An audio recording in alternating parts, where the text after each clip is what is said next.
কাঁঠালের বিচি, শুটকি মাছ আর লতি অনেক মজা।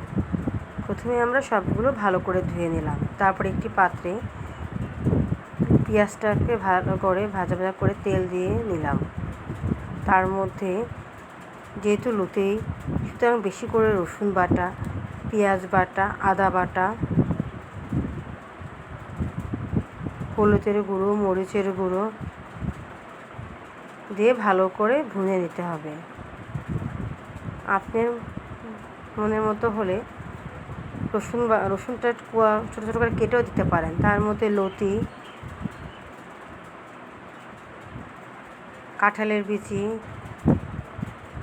শুটকি মাছ সব দিয়ে একসাথে ভাজা ভাজা করে নিয়ে যে তেলটা উপরে ভেসে উঠবে তখন মধ্যে পানি দিয়ে দিবেন, কিছুটা কাঁচামরিচও দিয়ে দিতে হবে। তৈরি হয়ে গেল লতি, শুটকি আর কাঁঠালের মজাদার রান্না।